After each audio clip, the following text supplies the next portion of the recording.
नित्य स्वामी दर्शन 30 नोव्हेंबर. श्री गणेशाय नमः. श्री गुरुदेव दत्त.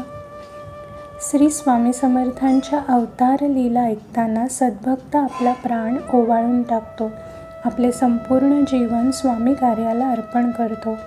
स्वामी सेवेचा खरे तर मला छंद लागला असतो इतका की स्वामींच्या अखंड पूजेव्यतिरिक्त त्याला अन्य काही सुचतच नाही. या स्वामी भक्तांच्या हृदयात स्वामींच्या नामाचा अक्षय मंत्र सारखा झंकारत असतो. स्वामींचे वाक्यनवाक्य त्यांच्या मनात सारखे निनादत असते. स्वामी भक्तीला मर्यादा नसणाऱ्या या स्वामी भक्तांची कहाणी विलक्षण असते. या भक्तांना स्वामींच्या सेवेव्यतिरिक्त कुठलीही अभिलाषा मनात रेंगाळत नसते.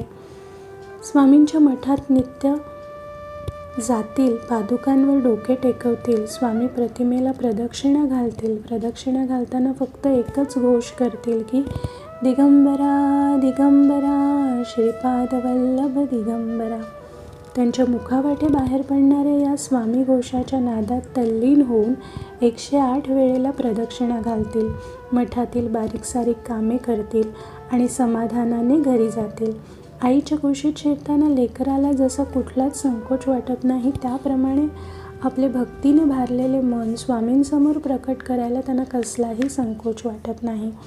या स्वामी भक्तांचे वैशिष्ट्य असे की सर्व जगाशी मैत्री करतील आणि स्वामी नामाचा प्रसार करतील. सांगायचा मुद्दा असा की स्वामी भजनात दंग असणाऱ्या या भक्तीला चंदनगंध सुटलेला असतो. स्वामींच्या प्रकट दिनाला दिंडीने अक्कलकोटला पायी जातील आणि स्वामींची भजने म्हणत प्रत्येक क्षण आनंदाने घालवतील. अक्कलकोट हेच त्यांच्या आयुष्याचे आनंद निधान असते. जोपर्यंत देह उभा आहे तोपर्यंत स्वामींची सेवा करण्याचे व्रत त्यांनी घेतलेले असते. किंबहुना देहपातानंतर सुद्धा पुढल्या जन्मात फक्त या स्वामी सेवेतच राहणे ही त्यांच्या स्वामी भक्तीची धारणा असते.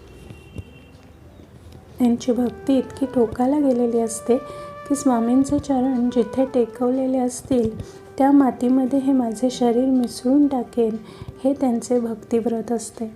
म्हणून मी एकच सांगतो की स्वामी भक्ती ही सद्भक्तांची एकमेव धारणा असते. त्यापुढे या विश्वातली सर्व सुखे त्यांना कप पदार्थ वाटतात. अशा स्वामी भक्तांना स्वामी निश्चित दर्शन देतात. श्री स्वामी समर्थ.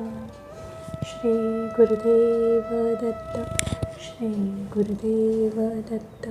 श्री गुरुदेव दत्त.